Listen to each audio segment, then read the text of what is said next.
Sorry, that's like, what does this actually mean? Like, can you give me the TLDR? And so William, what this means, like in the most concrete example, I mean, historically, college athletes couldn't get paid, right? There would be a massive scandal.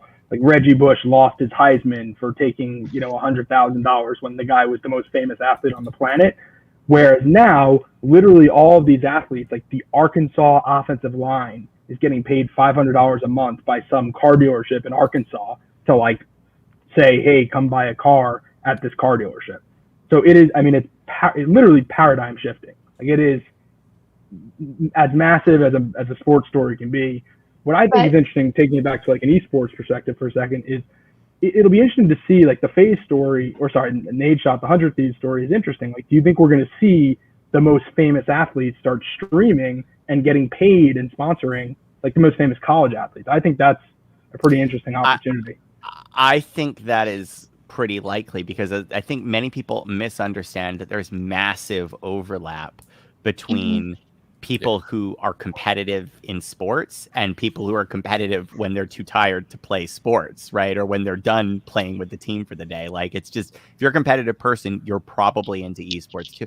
There's some photo I saw recently. I don't even know if it's real or if it was Photoshop. Somebody should tell me, but it was a photo of, I think it was an NBA team. This was in the era of StarCraft. Yes, it's real. It's real? It's real. This photo is real? Jimmy, tell them what the photo is, because this was like a moment for me. It's I think it's like the championship winning team on a private jet, right? The Spurs flying back or to one of these games, and they're all playing StarCraft on their laptops on a local area connection. Yeah, they're like land up. That was the hot part to me, is they had landed up. Like, it's just, this is a thing, people. So the fact that if you're going to play games anyway, right, which a lot of these people would, and you have a brand anyway, why would you not connect the two? Now, I think you're going to overestimate how many people do this, because you can't, it's not everyone who's going to do this, because streaming is a job. That's not the photo I'm referencing, but but that is, it's part of the series, I think. A dope setup. Anyway, for like the 90s. But like, people have to remember, like, this is not going to be like the floodgate where every single college athlete does this now, because it's demanding to stream. Not many people can make the transition from hobby into entertainment. That's the photo I'm thinking of. That is such a cool photo. Like, so they literally have the trophy in the photo. Pretty bad. I know, and then the thing people comment on for this is the trophy on the floor. Like, they thought that like they have just won this amazing trophy, and the more important thing is the land thing. They're like, oh, that'll be fine over there, Okay, but that would also be a terrible centerpiece and get in the way. So objectively, the floor is the most logical place for it. Anyone recognize the IBM ThinkPads though? Oh, the red nipples and the buttons. Isn't that the computer that you have? Me or B? I thought that was the computer that you got issued. My old work laptop. Same model? No, same exact one. It's not going to be everyone, but it's going to be a lot of people, right? Because not everyone's going to want to convert a hobby into another form of basically work, right? But a lot of people may. And, by the way, you see this in tons of other industries now. It's just more of a liminal bleed, where people who are semi-celebrities in other worlds are using live streaming because they were already gaming, so they can merge the two. Again, the logic is, I have a brand, I like to game. Okay, I should at least try to put the two together and see what happens. Yeah, and I think, sorry, go ahead, Lindsay. I just want to make sure we're clear on what the actual implication is, because the thing that's interesting is that these athletes can now have the name, image, and likeness rights. So it's not that the universities are going to be paying them directly, it's that they can actually make money off their own image, which just presents a really interesting opportunity to actually stream. And there's one athlete in particular who was kicked out and his scholarship was revoked at Florida State, I believe, because his YouTube career was actually more successful, and he was able to monetize that more easily than he was able to monetize his time in college sports. So I do think that there's quite an overlap. And William, you're right. People who are competitive, people who get to that level typically have a highly competitive streak, or at least the stardom to be able to monetize themselves and their personalities in some way, especially at the elite D1 level. So it'll be interesting. Another question here, just again, because I just know nothing about this, right? Is this the end of the college athlete? Because the whole thing, but seriously, the whole thing about a college athlete was you just basically was this, I don't want to say myth, but like this idea that you couldn't earn money. You were in school, you were a student athlete, right? That was why it wasn't a job. This was the thing you did while you were in school. Now you can earn money doing this. Presumably the amount of money they're going to earn is going to be so significant that it's going to dwarf, many incentive, it completely dwarfs the student incentive, right? I think to Lindsay's point, I don't think the student part was ever of high regard, to be honest. Like, I think when you're a college athlete of that caliber, you're looking to compete, to Lindsay's point. And so if you're going to compete, you're probably going to be one of streaming and et cetera. And so even if you're pulling in tons of money as a D1 athlete, I feel like a lot of these D1 athletes will still want to compete at the end of the day, regardless of however little money that they bring from it or the academics or literally anything else. I mean, LeBron didn't pursue a film career, even though he's been arguably very successful in film and made lots of money off of film. I would say it's the start of the college athlete, honestly, because a lot of these people are one and done. They go, they per requirement, and then they hop into the pros as soon as they can, because they come from families where they need to be the provider for their family. Now that they can actually monetize their brands in college, maybe there's a new audience there that they want to build that brand for themselves and leverage that community a little bit longer before going pros. I'm not sure, because we don't know how much money they'll make in college. And then to put a capstone on it, William, I mean, it's you're talking about the tippy top of the pyramid. Like, the average men's volleyball player isn't going to be making $200,000 selling their name and likeness. It's basically people who probably were already taking money under the table, kind of bringing that in out of the shadows. So, I want to. This has become sort of more of a sports conversation rather than esports conversations. Let's move on, unless there are sort of gaming and esports thoughts here. But obviously, there's going to be. Sorry, Jimmy, go ahead. I'm sorry to interrupt you. I do want just to tie it in per your request. That was a big reason why some of these NCAA titles that EA was putting out were pulled. Right, was because it did spark this massive issue of these players not getting paid for being in these video games. Some of the most fun video games, like the NCAA football games that they used to have, which I liked more than Madden, right? And these games, they just stopped producing them because of the issue that this now addresses. So just to tie it in per your request, Paul, I think now we'll finally see more. I think there's a rumor that EA is announcing a new major title at the end of this month. I wouldn't be surprised if it's an NCAA title. They've actually already announced 2023. They've already announced that that's coming.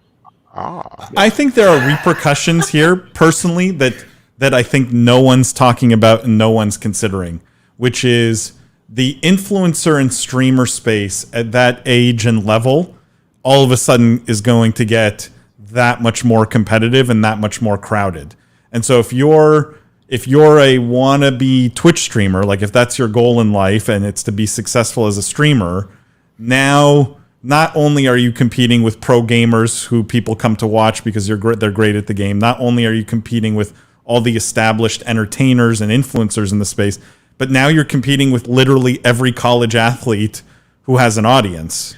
I feel 50-50 on that as well, because I think they're in a unique position in that they're college athletes first and foremost, and that if they do decide to go to Twitch and they're allowed to take these offers, they could bring new partners and new opportunities to the space that wouldn't have otherwise been explored. Who's the company that makes the basketballs? You know what I mean? Or the baseball bats or the baseballs themselves. Those could be premier sponsors of esport events come 5 years later because of this introduction to the space through this mass influx of, I completely agree, it'll be a mass influx of D2, D3 players trying to get some sort of startup. Just to ask this other question, there's another way to think about this on an esports venue. And sorry, I was just so interested in the sports piece because I want to understand it better so I can tease out, but esports implications. My question is this the start of the death of the streamer? Right. In other words, we all saw those supply and demand curves in our economics class that say the supply curve is there's a supply shock, right? As the supply curve moves out to the right, the price falls, right? And we all probably remember from micro or macro or Econ 101 the idea of perfect competition, which is in a world with infinite supply, there's zero profit. You can't make a profit, right? It's all competed away. What we're really talking about at the very least here is some sort of supply shock to the streaming market. So that should be bad for streamers, right? There's now more competition. They should earn less. And what we're really saying is this sort of seems to be a trend where anybody with an audience is now, maybe they should be streaming too. That sounds a lot like a perfect competition market. You're talking about tons and tons and tons of suppliers, all of whom are very limited in their pricing power, and all of whom have, and I don't say relatively undifferentiated products because every stream is unique, right? But when there's thousands and millions of different streams, there's only so many flavors of vanilla ice cream. I get that yours is vanilla ice cream with a little bit of mint, but this one over here has blue mint, Sorry, that's a really weird analogy. I definitely see your point from just a pure economic standpoint, but I think the way entertainment products work and streaming, it's like there's already so much supply. I don't think, realistically, if 25,000 new student athletes start streaming, it's not going to be like all of a sudden, oh my God, the market is flooded. I just can't find anything to watch on Twitch. And I think Jimmy brought up a really good point that they might bring different audiences to Twitch. So I don't think there's going to be a world where it's like all of a sudden Ninja is going to be broke because some college athlete is streaming. It's not Ninja. It's the guy who's streaming right now who has 6 viewers, who dreams one day of having 200 or 300. But regardless, the people watching that 6 viewer guy will never be the people watching the college athlete. Those audiences will never mix from the beginning. You know what I mean? So when I talk about bringing new audiences to the space, I couldn't name a single college athlete, not one. I will not watch a single college athlete on Twitch. No one that I know on Twitch currently knows a single college athlete. Those audiences are not a circle in a Venn diagram. And so I think they will bring in those a mass influx of 2,500 people that enjoy D3 college volleyball. You know what I mean? And so I think because of that, you won't have this oversaturation that would have existed already, given Here's another flip side question. Let me ask a question to the group first, and this is a yes or no question. Do you ever watch Twitch for content that's not gaming related? Just yes or no? Yes. So the other thing I'm wondering about is are these guys going to start streaming basketball practice? Why not? That's way more direct content. I watched the FIBA International Tournament the other day on Twitch, and I got a lot of flack when I said that I thought that was going to be successful. No, but I think you have a particular interest there, but yeah. Exactly. The other way to look at so do many other people.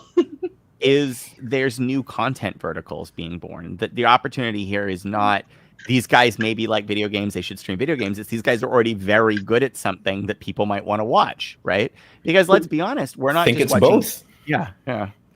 I'm not sure I see where you're going with it, but I think it's I'm not sure I follow that all of a sudden people are going to want to watch a D3 men's basketball practice. Yeah. It's just it still has to be entertaining. And you know what? Just because you can stream something doesn't mean it's yeah, it's going to get watched, right? Think about it this way. We have this sense for sports that the only thing you want to watch is there was a beginning in sports where the only thing you wanted to watch was pinnacle competition, right? Just the absolute best professional players. That's where I'm at right now. Then college sports was invented, and that's arguably more popular, right? For various reasons, right? Then esports has come along, and now all of a sudden I'm interested in watching people practice. I will watch a speedrunner just speed run a game to try to get a world record. They're not getting the world record. I'll just watch it and be fast and be like, oh, this is a good run. Let's go. Come on. That's practice. How is that different from me watching a D1 athlete shoot hoops and talk to me between shots, right? I think we don't really know what's really going on. I think here is a new form of a cult of personality, right? This idea that technology allows for hyper personal remote connections. I don't think we know all the content types that work on that medium. I think we already have the evidence for that, though. Just chatting is by and large the largest category on Twitch for years now. And so I think that's happened. I'm trying to point you, this camera is confusing. Yeah. There are reasons why it's the largest category. Right. There's all sorts of reasons. There's lots of content. They're all I don't know how close the hot tub meta is to a college basketball practice, but anyways, guys, I want to move on from because this is not gaming anymore. Although I will say that Jeff, unfortunately you missed the boat on this one. You could have had a great, profitable. The local pizza place would have Madden career on the side. All right, let's talk about Nintendo, guys. Nintendo in the news. Unveiling a new console. So coming out with arguably their answer to the current console cycle with the new Xbox and the new PS5. Unveiling a new video game console that launches this fall. And basically it's a Switch with a brighter and more colorful OLED screen, more storage, and a new kickstand. It's going to cost $350. They're going to continue selling the old $300 Switch and the $200 Switch Lite. Before we jump into this, sorry guys, let me just, I missed a couple of comments here. Ramsey says differentiation may come in the form of skill too, though. There can be only one number one player. True. I think a difference is that a video game streamer can interact with their audience when they are practicing, while analog sports not so much. Also very true. And John says it's more about influence from direct personal sponsorships for college athletes and the impact they may have on the game, where will there be more pressure to perform for their brand instead of the school? This is a rabbit hole. I don't want to go back down this rabbit hole. Because it's also not directly gaming related, but my view on this, just to wrap this up, 100 Thieves, if they sign a college athlete, guaranteed there's now a ton of pressure on that person's brand to perform, right? 100 Thieves is not going to be happy if they're just winning college games. They need to be happy with how that brand is performing. Where are you guys on the new Switch? Anyone have strong thoughts, feelings? Is this an answer to the PS5 and Xbox Series X? Is it not? Is it? No. Nintendo moves on their own schedule. Yeah. My existing Switch has been without power at the bottom of a drawer for like 3 months now. I keep getting email notifications that I've been charged for my subscription, and I'm just too lazy to do anything about it. So those are my thoughts. I'll let you guys take this. So no one's excited by this new Switch. Well, I think the lack of reaction from most of us. No, I'm excited. I'm stunned. Why, William? Why? I'm stunned because listen, guys. I got to level with you a couple things. One is like you don't. The reason to get a new console to have an X console cycle is the keeping up with the neighbors phenomenon. It's better graphics. It's more horsepower to produce more games, right? Like, fancier games, bigger open worlds. Nintendo has never really been, or at least recent Nintendo has sort of stopped chasing that race, right? Mm-hmm. And I actually look back of all the consoles in the last cycle that I enjoyed the most, it was the Switch. I have to tell you, the Switch is far and away the best console I owned out of last cycle. It had the greatest games, right?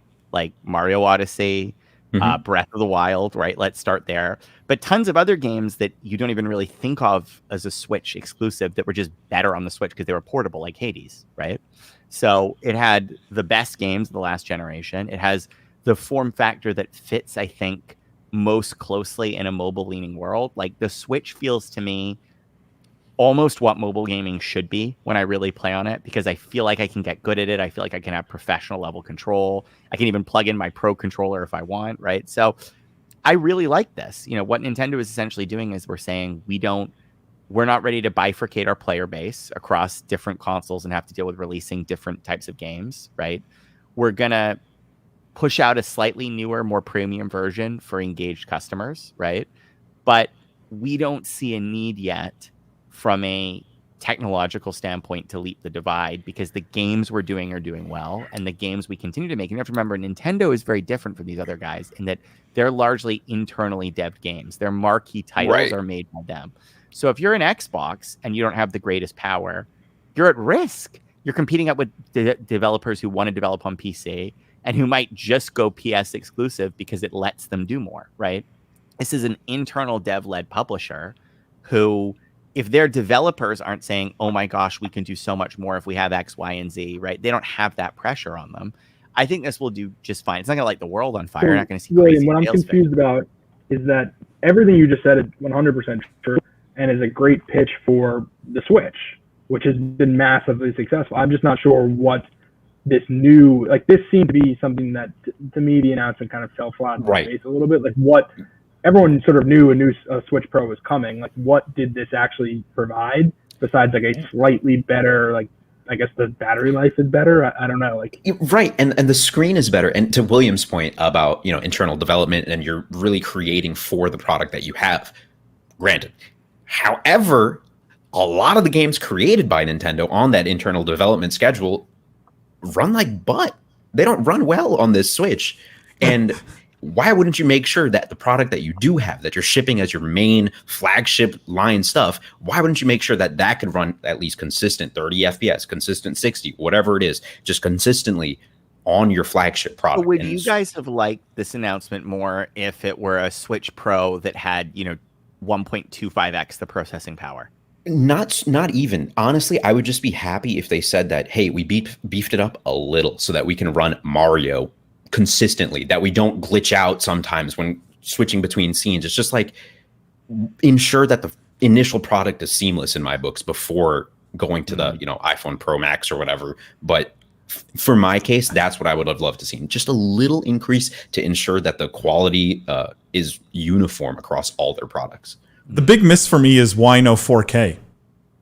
Like in this day and age, it's weird. Well, that right? is probably because they don't want to change the core architecture. But exactly. You put a more powerful processor in there, you can do 4K pretty easily, and you're charging more for this and still keeping the old SKU.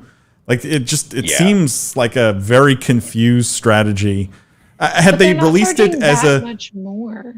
Okay, but to me, that's the part I find interesting. The upgrade is so incremental. This would have made sense as it's the Switch, but we're refreshing it, and it's still $299, right? I guess you're right, Paul. That like an existing Switch player probably isn't going to be like, oh my god, throw that in the trash. So you're not selling to your installed base. You're selling to new users, and new users will probably look at it and say, well, it's $50 cheaper to have the other one, and it runs the same games.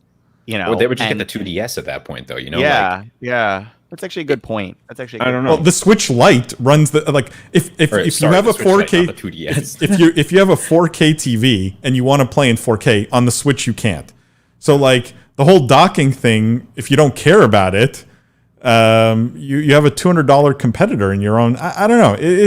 This was weird to me. I thought and seemed like a big miss. Do you think it was at one point a powered up SKU that got cut back through just like basically, because think about it this way.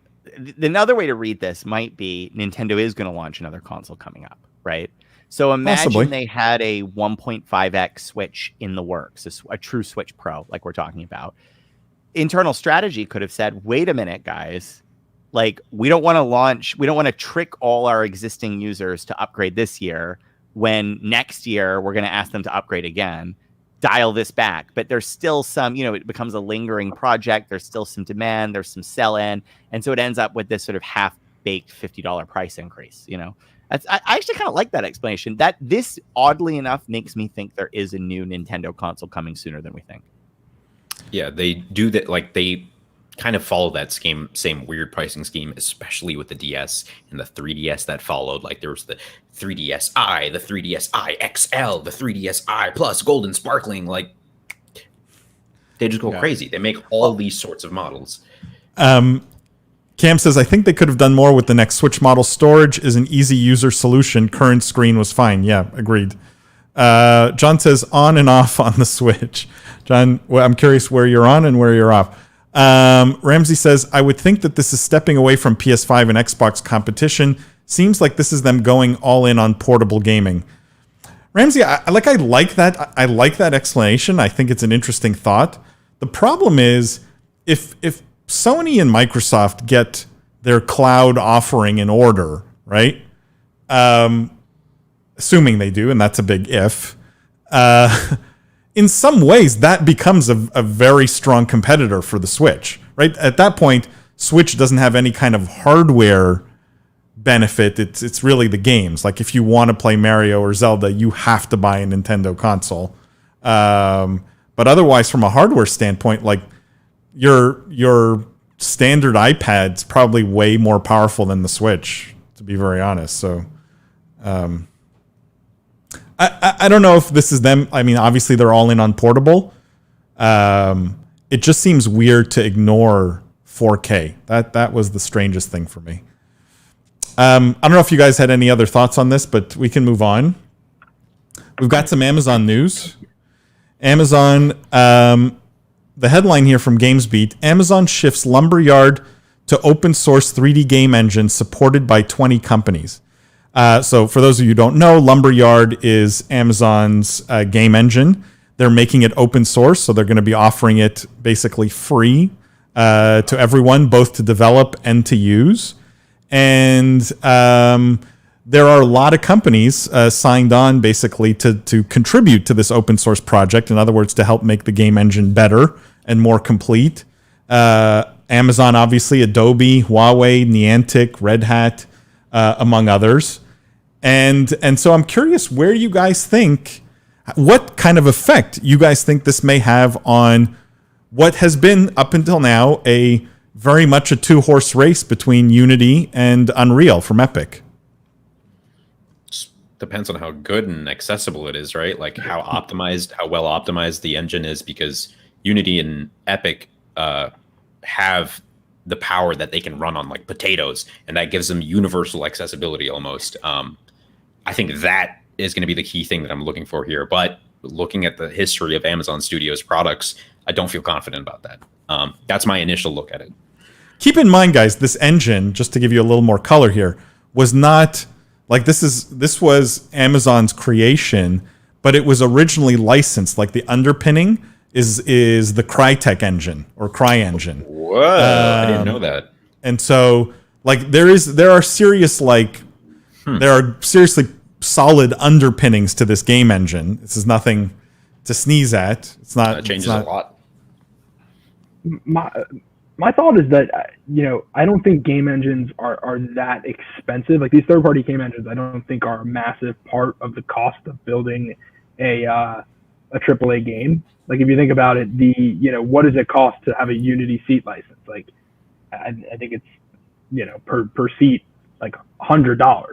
We're not talking about a massive. You're paying a developer $150,000 a year. You're paying $100 for the creative license or the seat license. Like I think there is a bigger network effect than we realize. Like if you're a developer that has always used Unity or always used Unreal, it's really hard to switch to Lumberyard, right? Like it's a completely different system. I think that you, as a company, you wouldn't switch just to save a little bit of money or because something was free. And if you're a new studio, so that means you're probably going to get, with a free product, you're probably looking to get newer studios where cost maybe matters more. But those people need to recruit talent, right? So if you're starting a new studio from scratch and you need to hire people, it's going to be really hard to find people who are confident with using the Lumberyard. So why wouldn't you just use Unreal or Unity? Because everyone already knows how to use those.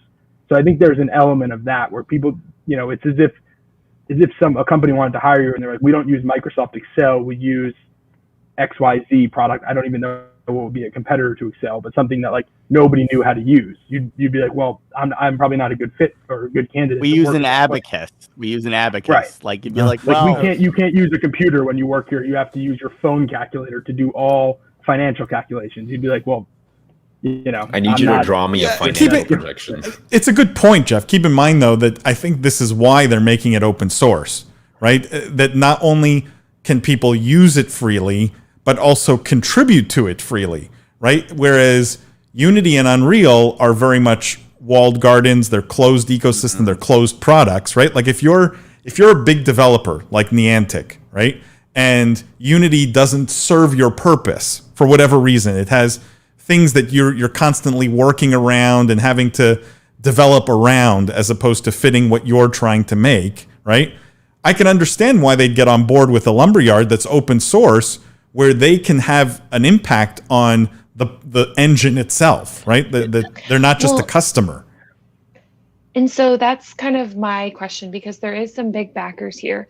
So do you all think that if this gets kind of used enough or adopted enough by maybe not the most major AAA studios, but enough? I mean, Niantic's like nothing to turn your nose up at. Like they have a very successful game.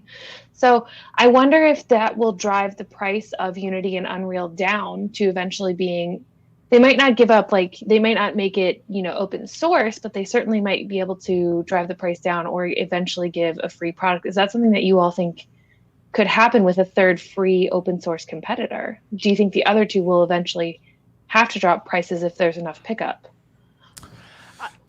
they will have to compete, I think, in different ways, right? And I think there's a very obvious analogy here, which is operating systems. And if you look at the server market, right, where people spend hundreds of millions, billions of dollars sometimes to outfit data centers, right?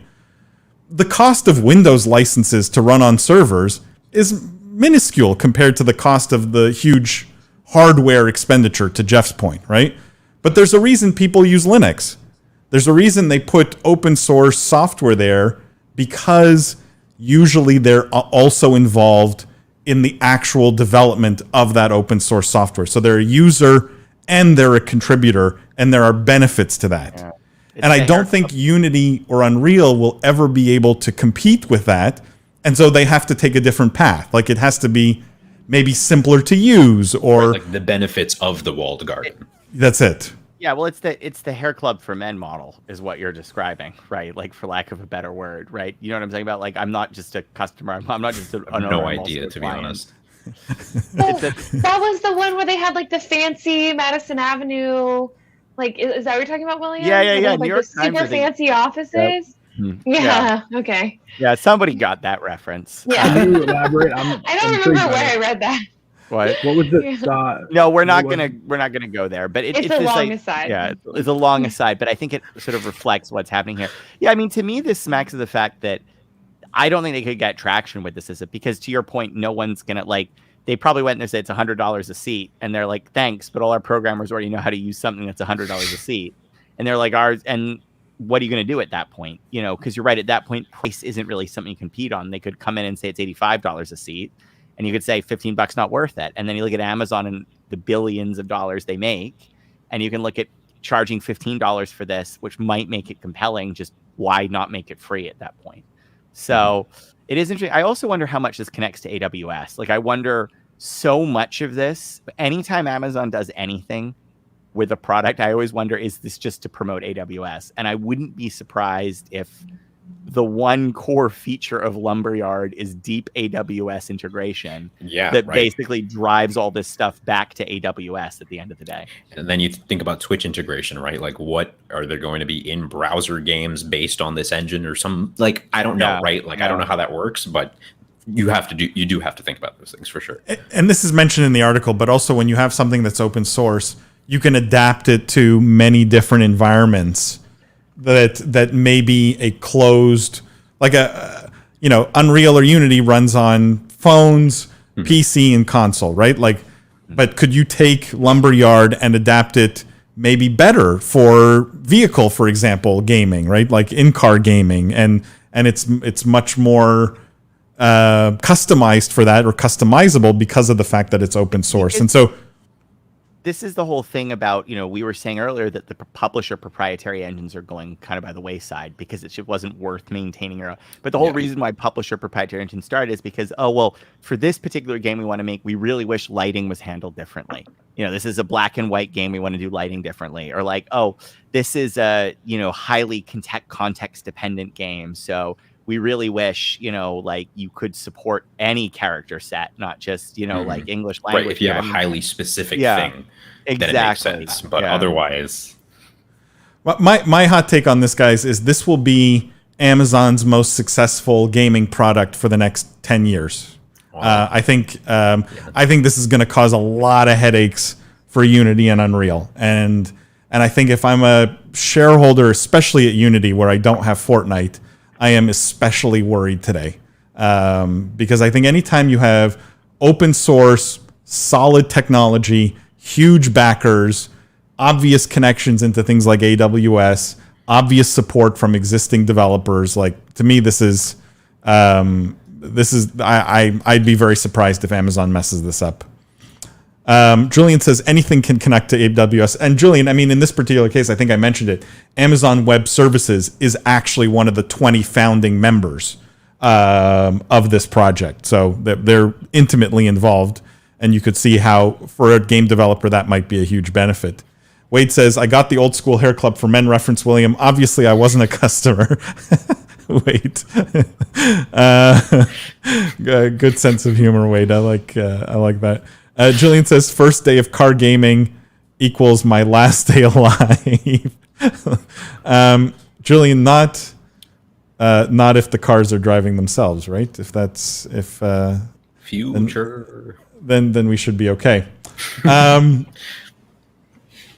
Let's do a quick one here, guys, and then I have another serious, actually very serious story. But let's do something a bit more lighthearted because we were talking about traditional sports. I probably should have connected this to that traditional sports conversation. LeBron is coming to Fortnite. Supposedly, these data miners, the headline here, Fortnite leakers say LeBron James is coming to the game as an Icon Series skin. The NBA star is expected to arrive in the next update. This has been discovered by data miners that the LeBron skin is coming. There will be King's Bling quests. And obviously there is tie-in with his new Space Jam movie. LeBron in Fortnite. Is there anyone who doesn't like this? I can't imagine who wouldn't like this. I haven't played Fortnite in probably 2 years now. Same. I still log in for events like this just to grab the Mandalorian skin and the Tony Stark Iron Man. I just log in, I get the cool loot. I still spend a boatload of money on a game I don't play, just thinking I might come back to it one day. I don't know, but I'm gonna log in, I'm gonna check it out, and that's how they're keeping my interest at least. But more importantly, I think it continues to show these crossover activations that I think Fortnite does better than anyone else. I can't name one activation that they did that I wasn't a fan of, or one that a competitor has done that I thought was arguably better than a Fortnite activation. And that is a very controversial statement. I'll stop with and let you guys chime in on. Jimmy, I love what you said, and it actually begs a bigger question because I do the exact same. Like, I will log into a game I don't play to buy a skin, thinking, what if it doesn't come back, and what if I decide one day I'm really gonna grind this game? I'm curious what you guys think. What percentage of the customer base of these games falls into that segment? Do you think? Because there's no way 2 out of 6 here have the same kind of MO. Or are we just weird? No. I think it's a decent. I'm sure Lindsay was going to say the same. You can go ahead. Yeah, I was just going to say, they had 27 million people view the Travis Scott concert. I think Fortnite is extremely adept at getting people to log in. But there's this... And do things. But how many of the people don't play the game, Lindsay, and are logging in just to get the skin on the off chance they might decide to come back to play the game? I think a lot of the draw for so many of these games is the cosmetics, is the skins, like Valorant, CSGO, League of Legends. Some sick League skin comes out, some sick CSGO skin comes out. They're going to go get it. I even get it. And I hate League, bro, but I still hate play it sometimes. You know what I mean? But that's not a great example because you guys don't play Fortnite. But Wait. You hate play? I've never heard that term before. That's hilarious. You hate play. I hate do so many things in my life, just in general, but hate playing League. I've been playing that game for a decade at this point. It makes me the worst version of myself I've ever seen. And yet I play it. Who I'm curious what you guys think from an audience, from a brand perspective. Who's the bigger winner here? Is this LeBron because can LeBron really get more fans than he already has? So is Fortnite the obvious winner here? Right? There really isn't much. No, because the only reason why I say that is because Fortnite has a much younger audience, and I think LeBron is really adept at appealing to all age groups by doing different things. So I do think that it's smart of him to jump on board and now. Not that most 6-year-olds don't know who LeBron is, but this just really puts the icing on the cake. I want to go see Space Jam. I'm 6. Well, that's what that audience. Well, I was about the to winner say, here is really, Space Jam. It's Space Jam. It's really for smart sure. ahead of Space Jam. This For is sure. a win for LeBron, win for Space Jam, whoever owns that IP, and also Bronny. Bronny. His son is signed to FaZe. He plays Also Fortnite. FaZe. He's also going to monetize his brand in college next year, I'm sure, now with these new NCAA rules. So this ties in on multiple levels. Yeah, but I agree with William. Definitely Space Jam as the big winner, right? Because wasn't it Netflix that came out saying their biggest fear was losing their viewership to Fortnite a year or two ago, and so Space Jam got ahead of that. Yeah. I've Cam quoted says that report Fortnite. too many times. Cam says Fortnite stays winning, and Questy says, "Hello, people of the industry." Hello, Questy. Great to see you. Did anyone else log into Fortnite to watch the J.J. Abrams Star Wars exclusive sneak peek? Paul is saying, "Heck no." No, it I seems didn't like get it I logged spoiled. in for that. I logged in Kevin for that. did. Yeah. Heck no, J.J. Also, Abrams. for the record, we had this talk, I don't know, a month ago or whatever, about LeBron tweeting out and asking for the best gaming chair. And Oh, yeah, did he ever was buy one, It's an Lindsay? ad. It's an ad. I don't know, because he never updated it because it wasn't an ad. It should have been an ad. It should have been an It should ad. have been if the game chair companies were smart, they would have jumped right in So, there somehow. did he But it ever- wasn't an ad. So I'm he sure he never got said like what 30 chair he chairs, got. bro. No, I've been That's looking a for missed weeks. opportunity. That's a Doesn't missed your opportunity. brother own a chair company or something? Your brother's friend, Mavic. Can we talk about gaming chairs? By the way, I actually have a story on gaming chairs. I was gonna leave it more towards the end, but I am. Everyone knows I'm a huge fan of my Herman Millers, which I'm sitting in, and I have another one here. But this is maybe the only chair I would swap this for, and I'm curious what you guys think of this. It's BMW getting into gaming chairs, and this is a concept. It includes motors, climate control, and AI. It's it's been done in conjunction with ASUS. So they've designed this together. There are some cool pictures of this here. It looks pretty cool, if you ask me. It looks sick. I mean, the whole setup looks pretty intense, but it says, I'll just read this verbatim. The rival rig is extreme in exactly the way you'd expect a chair dreamed up by a performance car manufacturer to be. Its state as having a microclimate control system and adaptive seating, all of which is powered by an AI-controlled mesh of sensors, pneumatic air pads, and electromechanical actuators. It's said to be tailored to players' health and primarily aims to deliver a comfortable, performance-led design for optimal esports play. Esports play. I'm curious what you guys think of BMW's chair, and is there any price point at which you think this makes sense? And have we reached peak gaming chair with this? Like, is there anywhere else to go beyond this? Oh yeah. There's so many places. Beanbags, those things you kneel on. Oh man, you could go so many places. You think it's better than this, Jimmy? I don't know if it's better because I haven't seen it yet, and like I didn't think I would be seeing a BMW inspired gaming chair today. You know, they can do it. But this one has sensors and it's collecting data That's what like I'm saying. If it's nonstop. collecting data on my hind, as I'm sitting. Like I have many problems with traditional gaming chairs.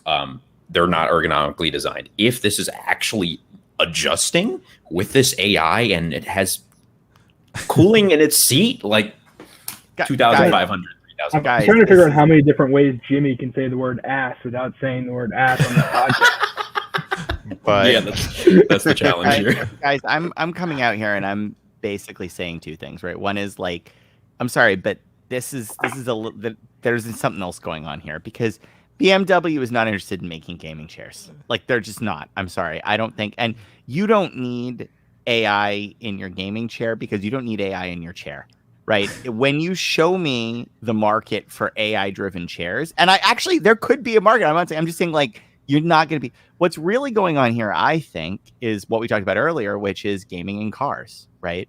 BMW is looking at self-driving cars.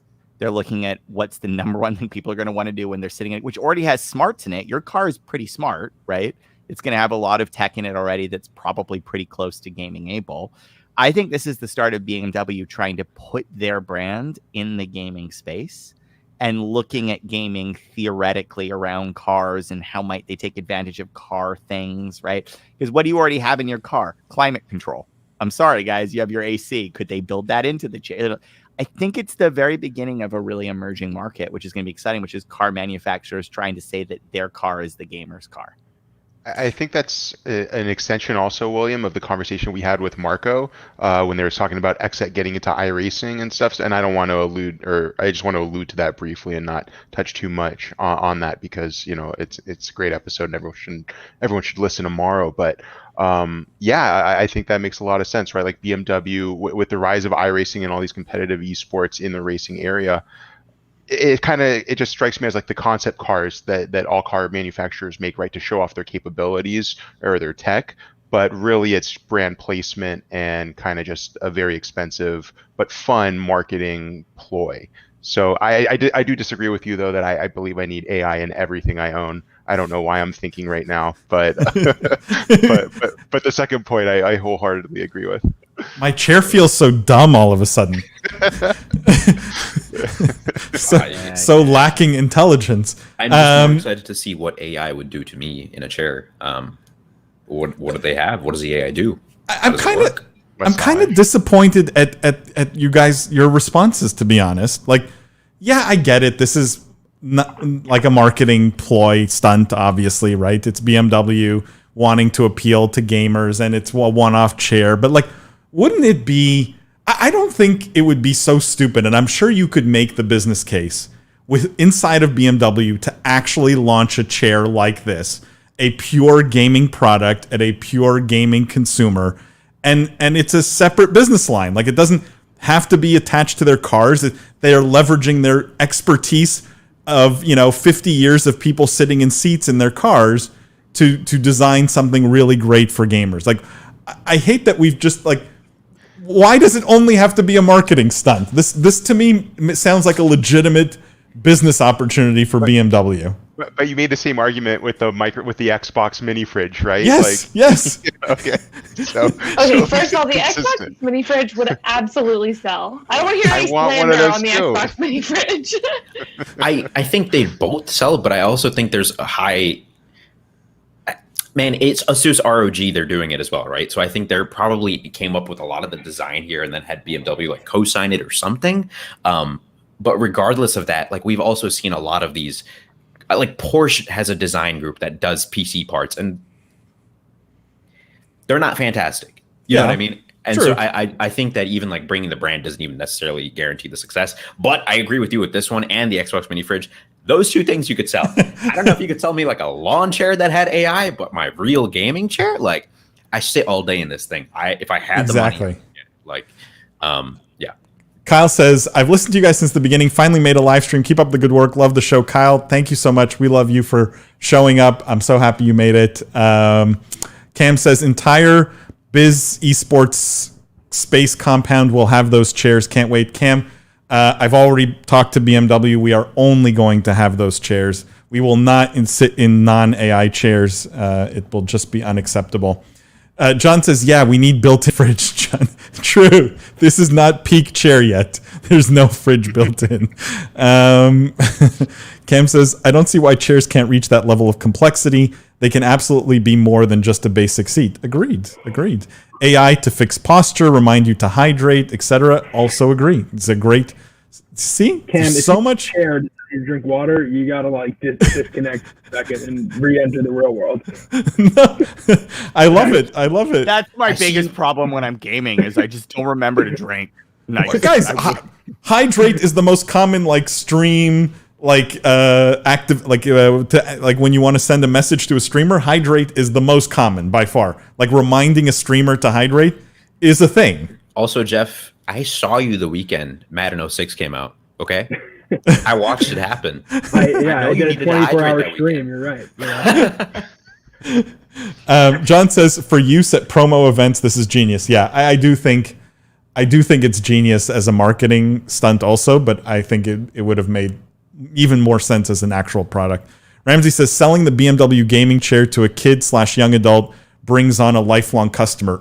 Yeah. Ramsey, this is true, but it's also all the adults who are gamers who own BMWs have money to spend, for whom a $2,000 gaming chair, they may not blink an eye. I don't know. Yeah.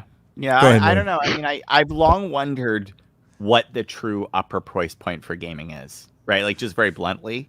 Like I think you see in many other industries that the upper price points have shifted drastically, right? In gaming, we went to $70 titles instead of 60. You know, like, and I'm by the way, I'm not necessarily a fan of that, but I'm saying like I think there's more experimentation to be done in gaming about what the true high willingness to pay market is willing to bear. I will tell you guys, I think there is a market for like $3,000 to $5,000 gaming chairs.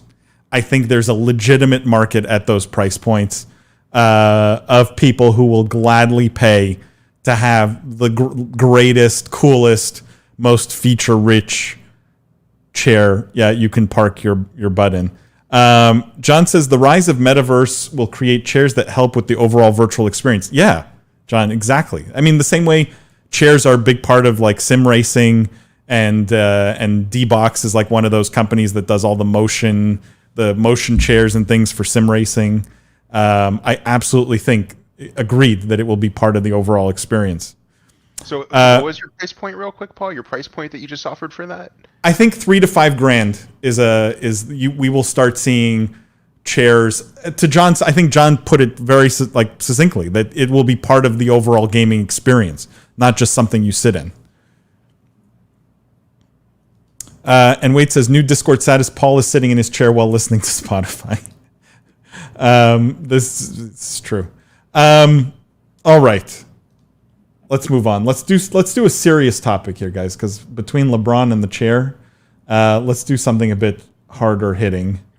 Hang on. This one, news out of China. And the headline here is, Tencent deploys facial recognition to detect minors gaming at night. The Chinese tech company will use its Midnight Patrol system to keep tabs on minors' screen time as it continues to combat gaming addiction among younger players. I really have one question for you guys here. So obviously, basically what it's doing is Tencent's going to have software, like a facial verification system that's built into their games, and it will detect individuals who spend time online at night and basically shut them down, like essentially refuse them, ban their accounts, block them from playing the games. And this is for minors between 10 p.m. and 8 a.m. I'm curious if you guys think this changes any of the math people have been doing in terms of the size of the gaming market in China or the potential for the gaming market in China. Do we have to rethink some of the opportunity, the scale of the opportunity there, if there are going to be these kinds of restrictions? I don't think so. I mean, it's a good point. I don't think so, only because I think that this isn't the first time that the government has had, various different crackdowns on, younger kids gaming. So I don't know how different this one is from sort of previous ones, or how long these things last, or if there's ways that people easily get around them. But it's an interesting thing to ask. I wasn't sure where we were going to go with this story, because obviously there's a million ways you could take it. This could turn into a geopolitical conversation, or a conversation about, okay, is it a good thing for for us to cut down on minors gaming? We don't want to go in those directions. So I think you actually had a good question. But yeah, I mean, I think that all of that is sort of a little bit baked in, and to some extent, I think that people spend to the amount that they have in their wallet, if that makes sense. So what I mean by that is, if I am a minor and I have an allowance of $30 a week and I spend $15 of it gaming, I will spend those $15, whether it's in 5 hours of time or 10 hours of time. Most likely, you kind of can't spend more than you have. Maybe at the very margins, you get people with addictive personalities that are just staying up all night playing these like effective slot machine games and like spending beyond their means. But those people churn out, and those people will spend that money anyway because they have addictive personalities. So I think the willingness to pay is where you're going to hit up to on the demand curve, rather than, just like shrinking the time of play isn't going to shrink the depth of wallet, I guess.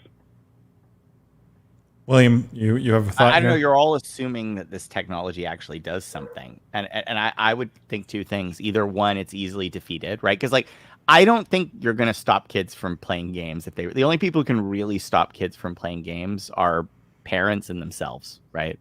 I think either the technology is going to be pretty easy to get around, in which case someone will find a way to get around it. It will profligate across online forums and it won't do anything. That's option one. Or option two is the technology is very effective, in which case people will just play non-10-cent games. I really think like that strongly about this. I think people who want a game at 9, or if you're a kid and you want to play games at 9, 10, or 11 o'clock at night, like you're going to try to play, you're going to find ways to play those games. So I think it's a cool story. I think it's really exciting. It points to new things. And I think in general, it points to new areas where gaming can be policed. And it's interesting that gaming is so socially powerful, it needs to be policed. But I don't think this particular thing will have much of an impact at all. Well, it's also very loose in how they intend to enforce it. It says something about they will kick someone off if they spend excessive time gaming between those hours, but there's no real definition for what excessive time is. And I also think access to devices, they don't define the age of children. And I think that, most parents have a pretty good grasp on if a 4-year-old has a device or not. So I think there's a lot of factors to determine if this will be successful. But I just, to William's point, I think it'll either go by the wayside or be easily defeated, given that it's in such general terms anyway. I'm really doubtful that it's easily defeated. Like they say in the article, it will be linked with big data from the central public security system, like literally the communist government's own like facial database and things like that. Like this seems like a serious effort to clamp down, and I think in the environment there, it's not something you usually mess with. Like they also cap purchases, to Jeff's point, so it's like if you're spending a lot outside of those hours, or there's patterns of addiction or things like that, then they can clamp down on that too. It's just, to me, this is minors, so they're talking 18, like under 18. 10 p.m. after 10 p.m. is, I would think, when a lot of 16, 17, this is the hours you play. You're not playing at 5 in the afternoon or 4 in the afternoon. I personally think this is going to have a serious impact. And just saying let's not play 10-cent games. I mean, what games in China are not at least partially owned by Tencent? To me, this is serious. I believe it's serious, and I think if I'm an investor, I put my investor hat on almost always. If I'm an investor and I'm trying to think, should I put my dollars in gaming in the U.S. or put my dollars in gaming in China? And I think a lot of people can, at least to me, try and make the case that there's so much opportunity in China. And it's not that I disagree. I just think you run into issues like this that you would never have in the U.S. and that you can't control for. That as an investor, you have absolutely no control over. And I think it's scary. I think it's really scary. Well, to hearken that point, I mean, not again to make this political at all, but look at what happened with Didi, right? They just went public and they got taken off the App Store in China, like literally the day after they went public. Stocks down like 30%. So, yeah, just highlights that point. It's a good point, and I think it's one of these things where not much you can do other than see how this plays out, right? Like they're either gonna hold the line here and it becomes just part of the environment there, or to William's point and Lindsay's point, maybe it doesn't work, maybe it's unenforceable and they give up on it. But I think it's an interesting development and one to watch closely. All right, let's talk about MMOs. We have time for a few more stories here. Oh, let's talk about EA. EA testing the waters. Let me call this. The headline here is EA says it's not planning in-game video ads, which is an interesting headline. Thank you. It's unusual, I think, for a company to announce things they're not doing. Hey, we're not as dystopian as you thought. Okay, come on, guys. We wouldn't do that to you. That's true. The subheadline here, EA says it has no intention of putting TV ads in console games following news reports about a deal with an ad tech company. So all of this came about when EA struck a deal with a company called Player One, like win or loss. And they have a technology to bring video ad tech to console and PC games. And so EA had to come out and make a statement basically saying, we're not going to introduce TV style commercials into our games. And, we haven't signed any agreements to implement these kinds of things. Who here I like this kind of as our tinfoil segment. I may even put the banner up here. Who here thinks EA did this on purpose to test the reaction of players to potentially doing this at some point down the road? Like, we'll leak this deal, right? See how people react. If no one makes a fuss, we'll do in-game ads. I think the key is video style ads. What if they do pop-up ads? What if they do other forms of ads? They're like, yeah, it won't be like a YouTube video. Don't worry, just forget about it. It'll be fine. That's what concerns me. It's true. This left it open to a lot of other forms of advertising. Very good point, Jimmy. That they're like, no one thinks this was a test. No way. I think it's more likely what Jimmy said, in that they are planning some types of ads, and people flipped out and thought it was ultra invasive video ads, and they're trying to say no video. But I think it's most likely that if you want a tinfoil hat, it's more likely to be that than something else. Jimmy, what were you going to say? I was just going to say, why would you leak it to get an opinion you already know, right? This is a toxic vocal community. We went through this also with the Facebook Oculus kind of ad thing as well. So there's other case studies that are comparable. It's if you want to do it, you do it, I think. And William and Jimmy kind of hit it on the head there. That's really true too. I just imagine the executives being like, we don't know if they'll like it until we tell them we might be doing it. It's just, but then why even let this story come out? Why even sign this deal? Like, they're doing something with this company, right? What happened was a story. It seems like a story came out and they're refuting the story, right? Is that how it went down? What they're saying is that they said, following incorrect reports suggesting that we are looking to introduce TV-style commercials into our games, we wanted to clarify that in-game advertising for console games is not something we're currently looking at or have signed any agreements to implement. That doesn't refute the fact that they struck some deal with this company for something. Yeah, I mean, it could have been anything. It could be mobile. They have a massive mobile business, right? It could be true.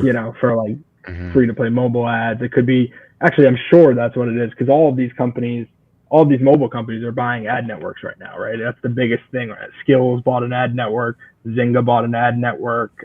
Apptopia is an ad network.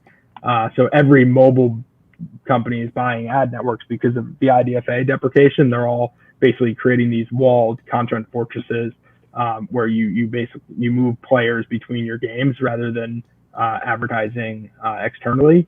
So I'm sure, especially with EA's renewed sort of focus on mobile, that's probably what this is. And then someone saw the announcement, probably wrote an article about, hey, EA is going to put ads in their games.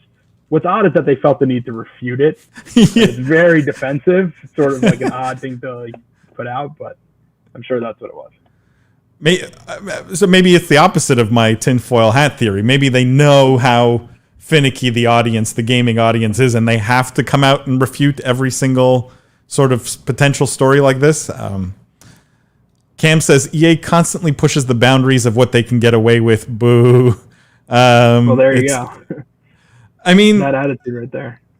But this is why I think this is what they were doing here, right? Like, They always, I feel, try and see how much they can get away with, which is weird because they never seem to get away with anything. But yet they keep trying to get away with it. They just keep surprising the community with how, like, the choices they make. You know what I mean? It's just like, Wow. Thanks for not including TV style ads in my games, bro. I didn't even know that was possible. Thank you for letting me that you're not going to do that, but I am very concerned now. They did the same thing remember with Fallen Order, like a big part of the marketing campaign was like, no loot boxes, like no microtransactions. It just felt it worked. It sold a lot of units, but that was like a core tenet of the game. It was like, it's a Star Wars game, and most importantly, there will be no loot boxes. But then, isn't this kind of genius marketing? You lead people to believe you're going to have in-game video ads, right? And then when the game launches, one of its features is no in-game video ads, right? It's a feature you can put on the box.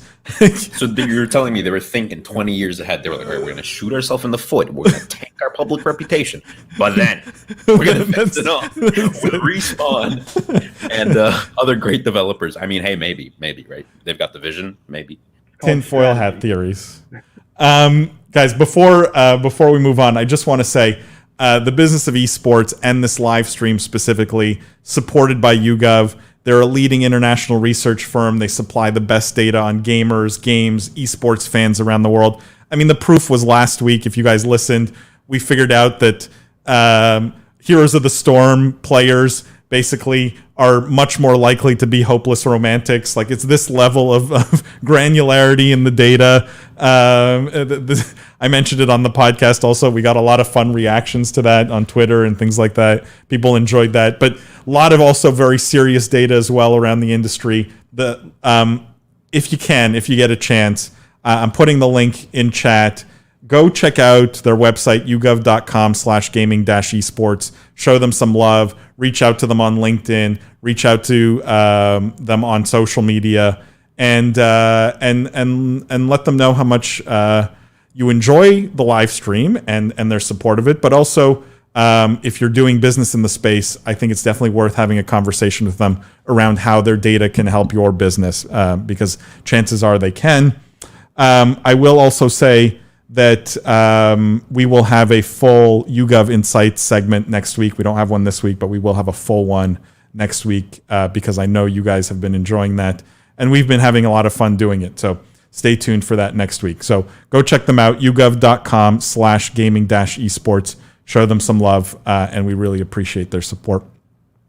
John says, EA will just make the college athletes run promo video ads before they play their games. This is true. I mean, actually, John, you'll enjoy the podcast tomorrow because we talk about influencers and the impact they've had on pushing gaming and adoption of games. Cam says, YouGov at YouGov America on Twitter. Cam, I literally think I have to put you on the payroll at this point. MVP. MVP. Thank you for linking those. You guys put something here. What is this? Oh, yeah, this is interesting. Jimmy just sent this to me. I should have actually brought it up during the Nintendo Switch segment, but this is really good. From YouGov, actually. So YouGov did research in the hours after Nintendo made their announcement for the new Switch, and for nearly 40% of general consumers in the US and a quarter, like 25% in the UK, who had heard at least or a little bit about the announcement are likely to pick up the newest version of the Switch in the next 6 months. I mean, that US number is very high to me. 47% of general consumers who had heard at least a little bit about the announcement are likely to pick up the newest version of the Switch in the next 6 months. If that's the case, these things are going to sell. I mean, they're obviously going to sell as many as they can make, but the big question becomes how many can Nintendo actually make? That's a big number. Is there some big feature in this we're missing? It makes me want to go back and look at the feature list again. The only thing that makes me pause here is that it was in the hours after, and once that doesn't now that the dust has settled and we've gotten a lot of there's not that many great new features opinions, I wonder if that initial excitement has worn down a bit from 47%. I mean, it's one of those things where you're obviously going to get more excitement, right, in the beginning, in that first hours, but no question that that doesn't. There's no way that drops precipitously either, right? Like that that's going to have some amount of holding Even power. a 15% drop is still a massive win for Nintendo. That's definitely not my point. It's just, I do think that there was a lot of initial excitement, and then as people kind of started to realize what the features were about, it was kind of like, maybe not. Keep in mind, did you guys watch the announcement? Sorry to go back to this, but did any of you actually watch the announcement? It was like a 2.5 minute video, something like that. And I would say 2 minutes and 10 seconds were just video of gameplay. But there was almost no focus on the actual hardware or console itself, right? There was a little bit on the new stand.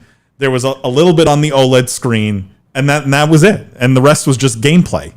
Right. And do the people being questioned know anything technical? Do they know what tech specs But are? most Nintendo fans don't care. That, to me, that proves that No, that's why I completely agree with the stat making sense. But to Lindsay's point, I think that also is because I think it's really key that they indicated first few hours, in that you ask someone in the first couple of hours, hey, you're going to get the new Switch? Hell yeah, man.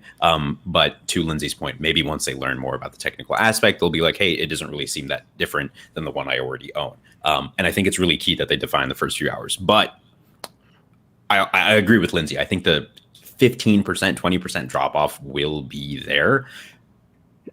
And but every business, guys, has models for things like this, right? You know what your funnel looks like from attention or an intention all the way to purchase, right? And that funnel for most businesses, especially one like Nintendo, they understand this very clearly. So if they have a data point that says 47% in the first few hours are going into the top of the funnel, right?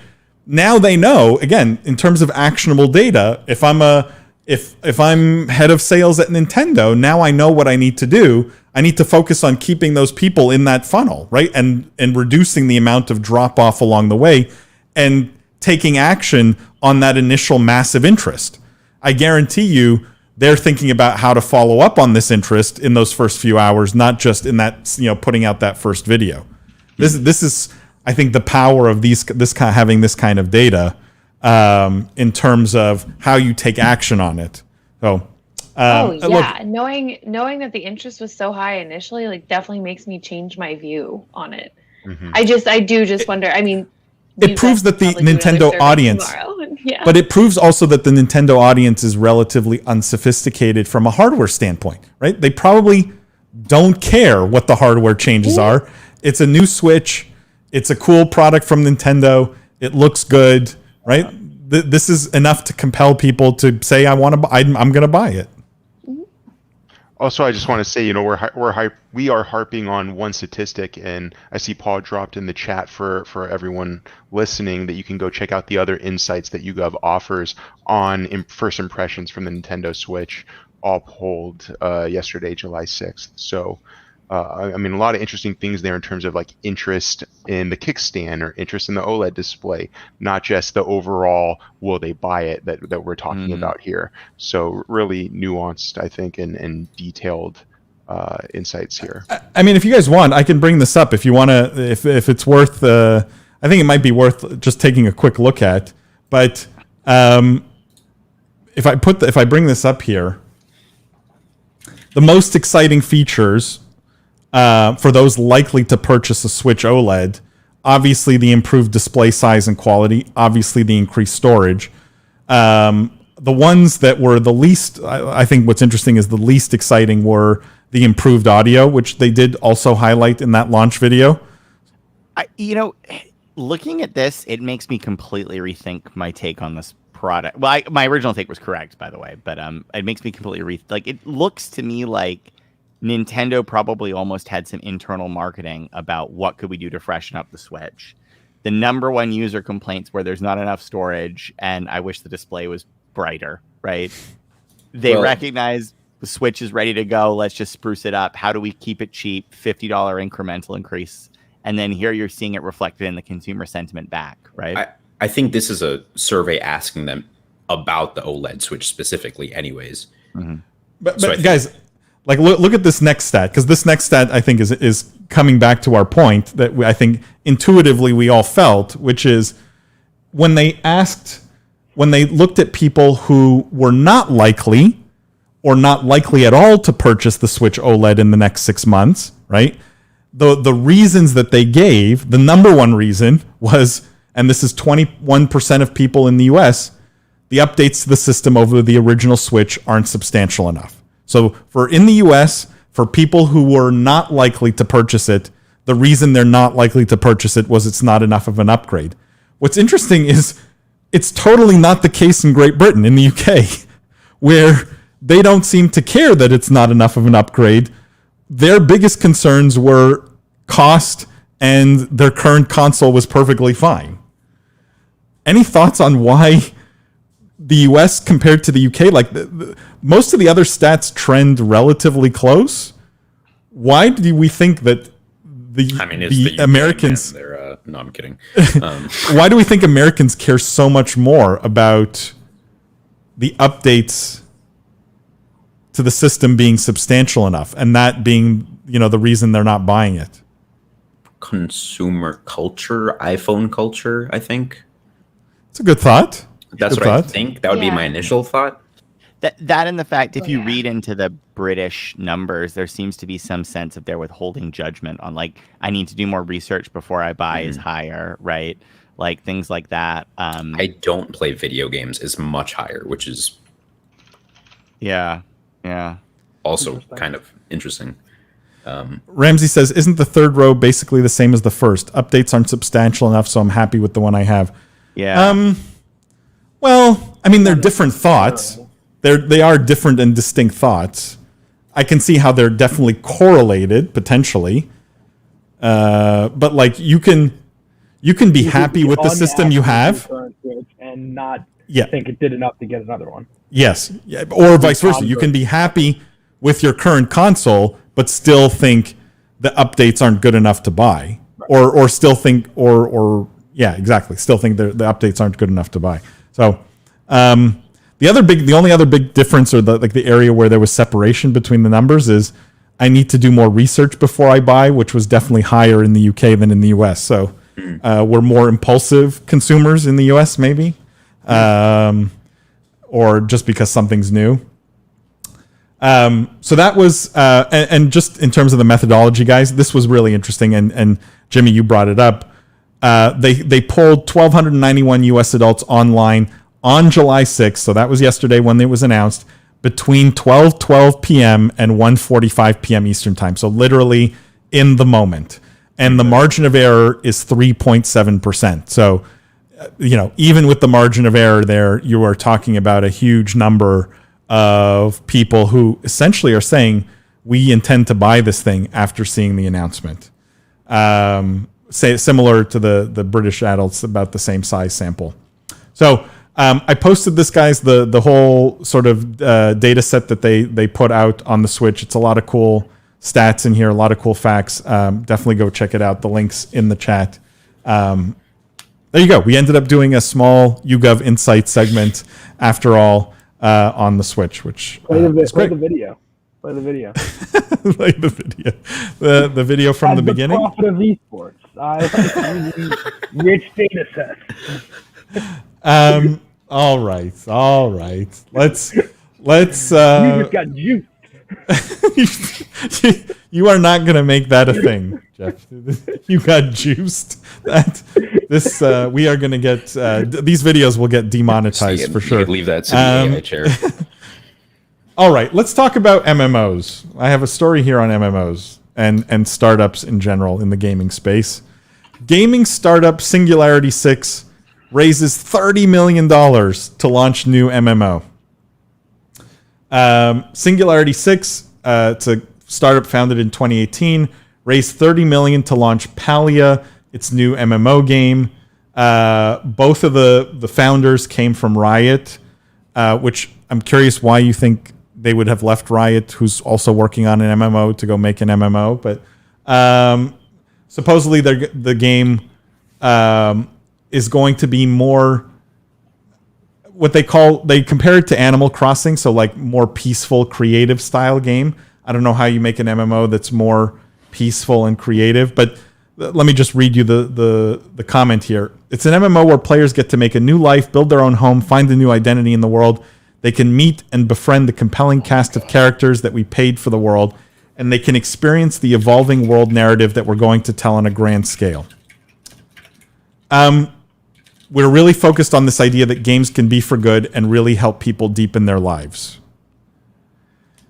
Here's my bone to pick with this, and literally the 1,000 blockchain X gaming projects I've seen over the last few months, and a bunch of these kinds of stories. Why does no one seem to care about making a fun game anymore?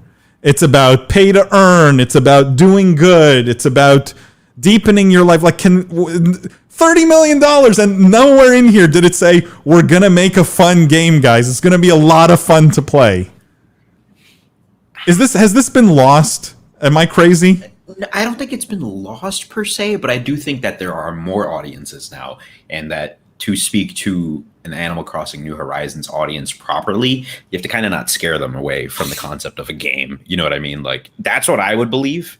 It's just like, if I'm doing okay, my startup just raised $30 million, okay? And I'm going to launch a big new MMO.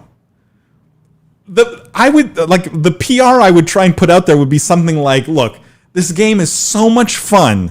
You're going to want to grind it for 25 hours straight. You're going to forget you have a family. Like, so, I think it's I think what you're going for is something that's going to be wildly successful. I really want you to make an MMO just so I can watch like the YouTube commercials for it. Like, yeah. I mean, it would look Prepare like to literally craft your skin to your chair because you're never getting up again. Oh my god! But I you think better buy eye drops because you won't be blinking. Yes. Oh my god. But I think what they're going for is targeting the farming audience with farming simulators like Animal Crossing New Horizon, a mobile audience, and an MMO audience, and tying those three things together. And it's going to be massive. I'm just telling you, it's going to be huge. If they do those three things correctly, it's over. Farming simulators lack a social aspect.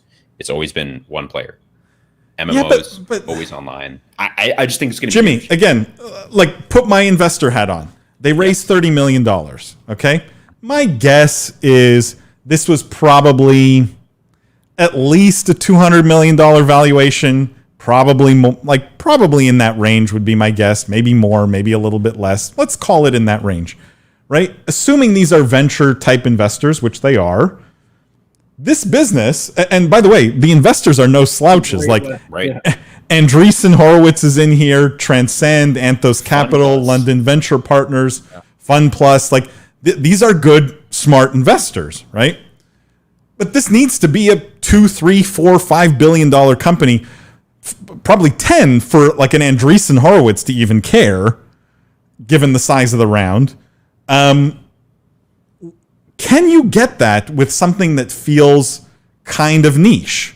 Like, there was nowhere in this PR that said, we're going to put World of Warcraft out of business, guys. This game's so fun, no one's going to want to play WoW anymore. Right? That, if I'm Andreessen Horowitz, I'm like, cool. Like, this is a $10 billion opportunity. Does this feel like a $10 billion opportunity to anyone? Well, what's interesting to me... Sorry, Lindsay, go ahead. I don't know about 10 billion, but I do obviously think that they're trying to capitalize more on like the wellness trend than they are trying to capitalize on like gaming as entertainment, if that makes sense. Definitely more appeal to like the yogi Animal Crossings, like you just survived 2020 type audience. So I can see that narrative, if crafted well, being very compelling. But to your point, it's concerning that narrative has taken over the fun part. Like, you can still make a game that's calm and, you know, increases your wellness and is relaxing or whatever. That's also fun. Like, can still have like a little bit of excitement or jazz or like something that's entertaining in it. So. MMOs can't be casual experiences, I think, by definition. Whoa. I think you completely can't. 100% wrong, I think. No, MMOs can't be casual. No, because for an MMO to work, right, you need lots of people in the game, committed to the game, working towards some goal. Otherwise, but I'm telling you can't just pop in for... Why can't it be casual? Because how do you pop in and out for 20 minutes and have any meaningful interaction with other players. You don't. That's not the purpose. But then it's not an MMO. What? What? If you're not having interaction with other players, it's not an MMO. I'm saying you don't pop Why in. can't you have this is not a interaction with game. I think this is not like World of Warcraft is not a game you play for 20 minutes and put back down, right? You can't pop back into World. That's why I've never played WoW, because I don't want to sit there for 30 hours before I get to the real game. I want to play it for 20 minutes occasionally here and there. Paul, I think this is your hardcore prepare to super glue your fingers to your keyboard because you're never going to want to take them away. There's a bigger discussion around, like I said, I've seen probably a dozen of these announcements from new game developers, right? And if you search every single press release, every one, not one mentions the word fun. Not one. It's implied. Who makes a game that's like, this game's gonna be ass? You're gonna, I think if they came out with a press release that said it was gonna be fun, we would be here making fun of it. Be like, oh really? Because I wanted to install the game that I hated. Right. Actually, is how I feel about Call of Duty. I want to throw my computer out the window every time I play because it's not fun. No, you're right. But fair. I think it's attaching yourself to a larger collaborative world building effort, which is what they're talking about. You know what I mean? Like, you come into this world, you are going to be the farmer. You own this many acres of land in a real shared space. Like Eve, they have cargo systems, they have logistics people that just do that. You know what I mean? So I think Eve is a really prime example. Farming sims is great, bro. Isn't this like Farmville, like Facebook game from 10 years ago? Yeah, Terraria so popular. That much money? Like, that's my question, because I think like Terraria was a big success. So I think like mobile is going to be the biggest thing, and of course, it being cross-platform and ever online will also be the continuity that you see on Steam, on mobile, what have you. That's my perfect vision for this game than what I think it is. I clearly am operating on no sort of information more than you have, so take it. I can almost guarantee this game's going to fail. I would bet good money this game's going to fail, and I'm sorry because I have friends at Andreessen, and I know some of these investors. I can almost guarantee this game's going to fail because there's a lack of understanding of what makes an MMO work from a business standpoint. And what is MMOs, if they are persistent universes, right? You need servers up all the time. There's an ongoing cost. It's why WoW has a subscription, right? It's why most of these games are subscription based or have some kind of ongoing recurring revenue stream.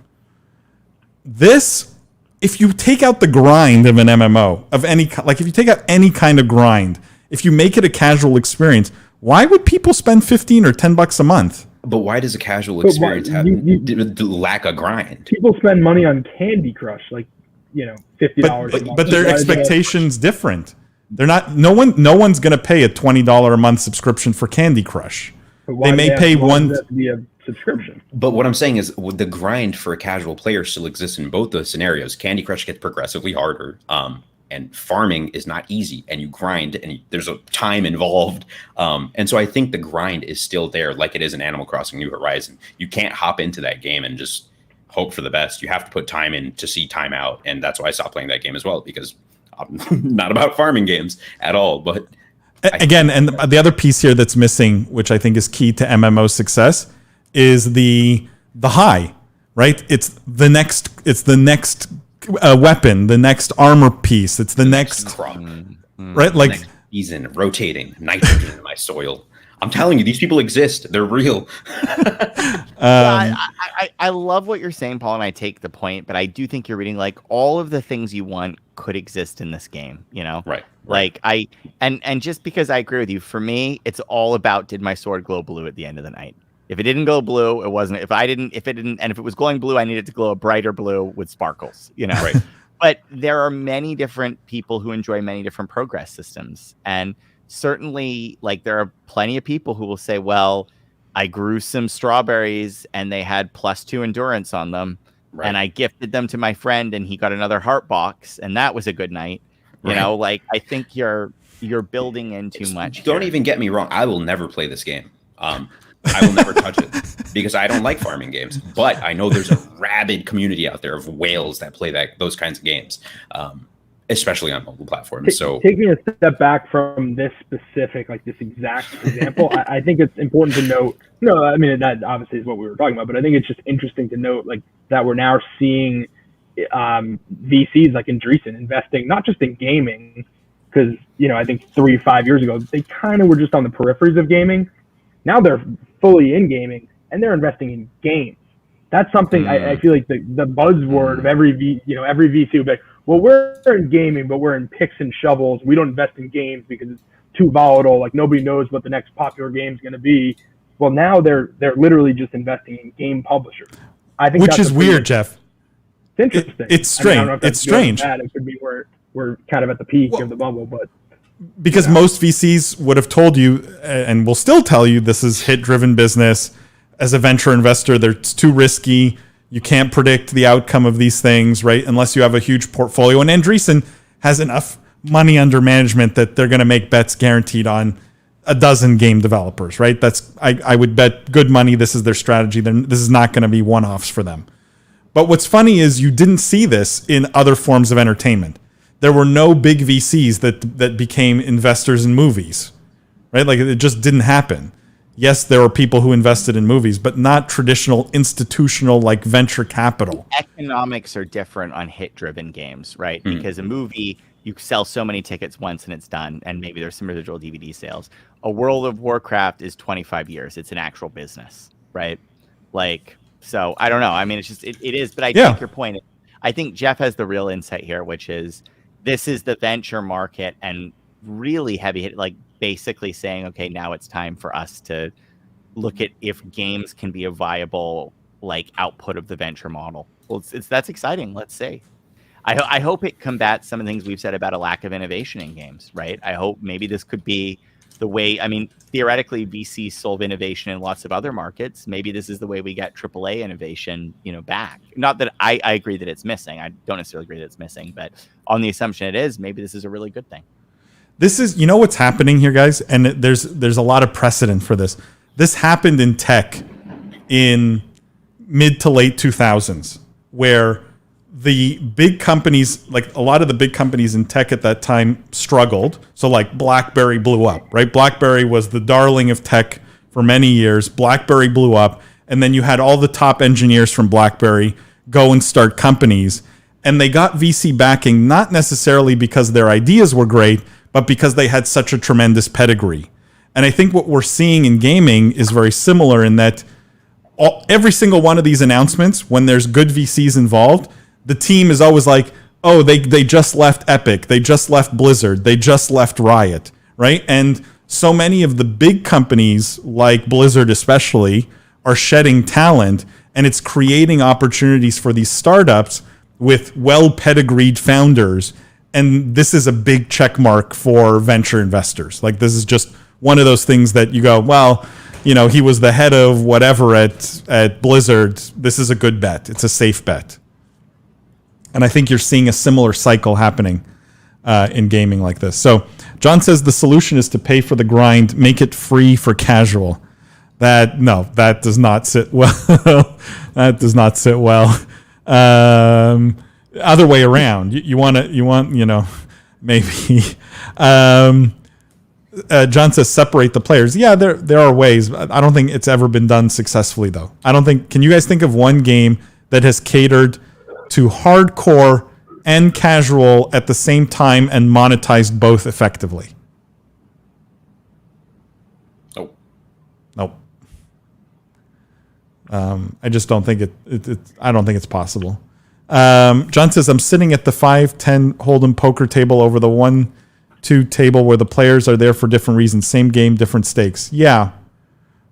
But like I said, I think in practice with gaming, it's really hard to make the same game for two different audiences, and it's even harder to monetize them for different audiences.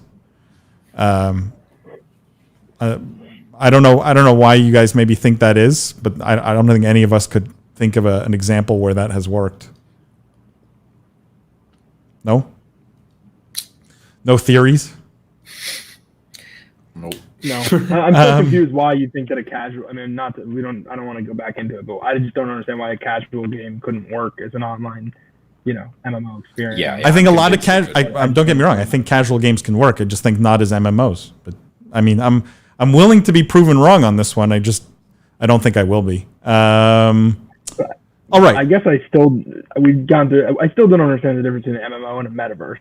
To me, they seem like the same thing. Well, if you connected the MMOs all into one thing and everything was also there, then the metaverse. But MMO, it's a subset or a precursor. Yeah. Precursor may be the best word. Like a simple version of a metaverse.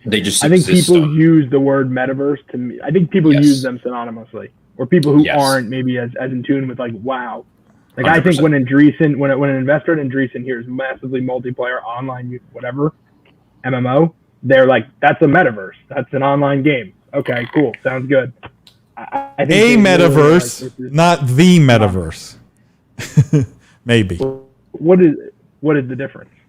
There will always, in order for there to be the metaverse, there will have to be a metaverse, and then everyone will migrate to whichever a metaverse is the best metaverse. That's why I just described it as a precursor. Right. Multiple. That's right. Yes. That's your. So for us ever to get to this metaverse world, it's going to have to be casual, right? Because like my mom is not going to want to sit in like a WoW like universe, like grinding away, winning swords. But she's going to want to be in like a virtual world. A true metaverse, the metaverse, will have to appeal to both.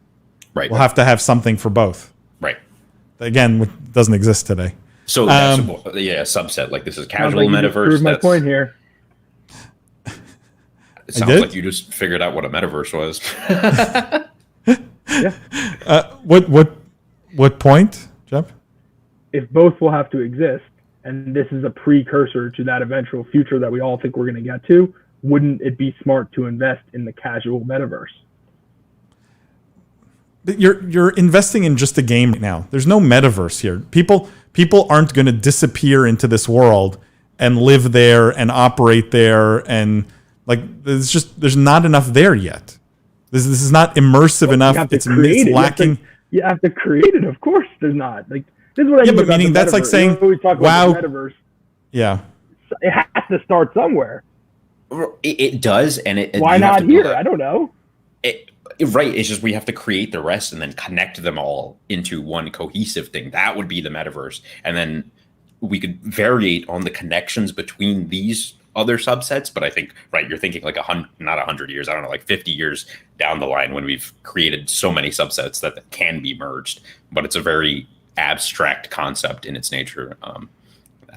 Like the metaverse itself, I hate when people say that word overall when they talk about esports, because it's like, so what part of this are you talking about, my friend? Like there's a lot going on here for sure. So there's just like, this is just an MMO. There's no metaverse here. It's so far from being a virtual universe that people could live, work, play, all those things in. Like it's not there yet. It's just a game. For now. Could it evolve? Could they build on top of it? Yeah. But if you're investing for that into this, like you're betting on total unknown. Like even as I would be scared if this is how that was being pitched, because you're 20 years away, 15, 20 years away, just from a technology standpoint. So like if you're already thinking about 10 years or 15 years from now versus like, hey, what are we building like next quarter or next year? Or that's a little bit worrisome. Maybe Andreessen, that's their thesis. And maybe they're betting on 10 different MMOs that could all become the metaverse. Maybe. Like that would be an interesting VC thesis.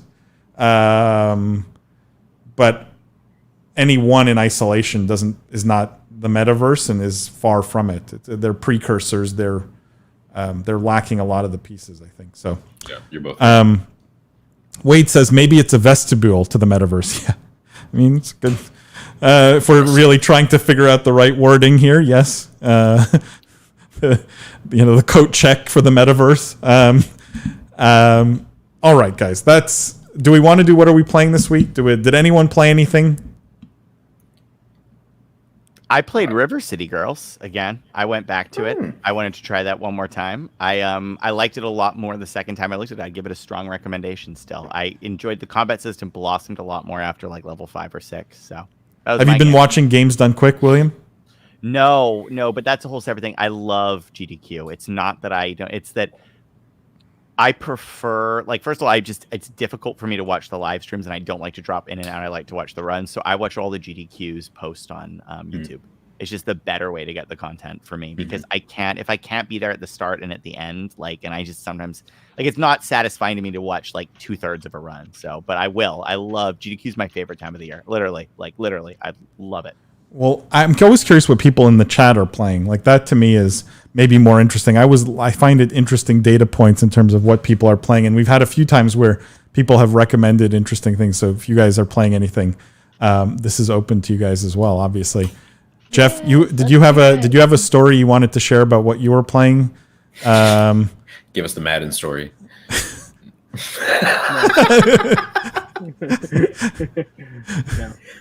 No, okay. No, okay. Jimmy? I played a little bit of Call of Duty, and then I also logged into No Man's Sky and just cleaned up my base, and just, you know how the world like overgrows on everything? So I was just like, I was totally covered in dirt, and I just wanted to run around for an hour and did housekeeping. So even back to the MMO talk, like even housekeeping in a solo RPG takes an hour, 2 hours, you know, like you don't hop into these games for 20 minutes. But anyways, yeah, I did a little bit of No Man's Sky and a little bit of COD. No Man's Sky, one of the greatest gaming disappointments of all time. I think it would be probably number 2 or 3 on my list. I had high hopes for it, but I do like my base. It's awesome. I just can't do anything with it that it's meaningful. Lindsay? Wait, Paul, what's your number 1 greatest disappointment? I mean, Cyberpunk's definitely up there in the top 3. Yeah. In terms, the number 1, I would have to say, and I still like the game. Let me just preface this: like, this is how much I love this IP, this series. It's like the most meaningful gaming sort of IP to me personally. But because it didn't catch on, it was a disappointment. Not because the game's no good. Was Quake Champions. Don't talk to me about that, man. You know how long I have to sit in queue to find someone to play with in that game? Yeah. Good game, not a great game. Good game, worthy of the Quake name. There's no better name in gaming than Quake. But just such a disappointment that it doesn't have like 100 million players. That would be my dream, and unfortunately, probably number 1 disappointment. Yeah, it's rough. That was more fun than What Are We Playing? There you go. Cam says Warzone, nothing else is holding me on right now. I think that's a lot of people, Cam. Until the new Battlefield, this is a lot of people. There's not a lot out there in terms of new games right now. I heard Tarkov Wipe keeping some people busy. DGen server, you mean? DGen server. Rust. I'm seeing a lot of people back on Rust because I guess of the wipe. Cam says Valheim started fresh with some local friends. Been a blast to start from the beginning again. Love Valheim. My problem was playing with real grinders in that game, who basically blew through all the content in 1 week and had basically beat the game in 1 week, and that was that. Ramsey says TBC. Ramsey, did you play the final? I guess you don't play any retail, but I heard the final raid in retail for Shadowlands is out, and they conclude the Sylvanas redemption arc is what I heard. I hope I didn't spoil this for anybody, but so WoW still going strong. All right, guys, let's wrap it up. That's the end of this live stream. Thank you guys for tuning in. Thank you all if you've come here before, if you've been in the live stream before, even if it's your first time, thank you for coming. Jeff, Jimmy, William, Jimmy, Lindsay, all of you guys, thank you so much. Tell your friends, guys, about the live stream. Bring them next time. We do this every Wednesday evening, 8:30 Eastern time. We love doing it with you guys. It makes it a lot of fun. Stay tuned for the podcast tomorrow. It will drop tomorrow. It's a great episode with Marco from XSET.